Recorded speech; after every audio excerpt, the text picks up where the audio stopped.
As you can see there's been some recent news. This is from the Quad, which is Australia, India, Japan, and the United States, where they are partnering to mobilize $20 billion to incentivize more rare earth and critical minerals supply, both in mining, processing, and recycling, which ABAT is recycling, and UCORE is refining, and mining is like Critical Minerals Corp, which is in Greenland. As you can see there, this is from May. Like DOE incentivizes $45 million for more domestic critical minerals supply chain. This is in May. By the way, a lot more news. There's a lot more news, as you can see here. And here's like a list of like the hierarchy of like what's the most important for United States and the West.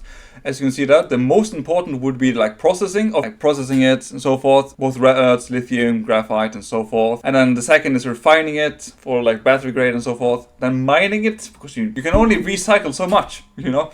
And then like recycling it, and the last part would be energy. You obviously need cheap electricity because it's energy intensive. And one other thing is that today, as you can see there, the Department of Energy has selected projects in Louisiana and Oklahoma for $134 million funding. So literally today. This is another company that we have talked about that the Canadian government has been supporting, which is ELECTRA, as you can see there, where the Canadian government has announced a $20 million investment into ELECTRA battery materials, which is very nice. These are like companies I personally like that I'm considering adding, but these are like some of the companies I'm considering adding if there's a correction. Like Energy Fuels, Uranium Energy, GunniSon Copper, UCORE, and ELECTRA, and obviously American Battery Technology Corp and COMSTOCK Inc. I'm really interested in those companies. So bear in mind, none of this is financial advice. I just really like these companies, and with the increasing push of the United States for independence push, these companies could have a really bright future, in my opinion, because as long as there are people on Earth, and as long as there's interest in technology, these companies are going to be probably alive and prospering, probably, as long as there's like not an alternative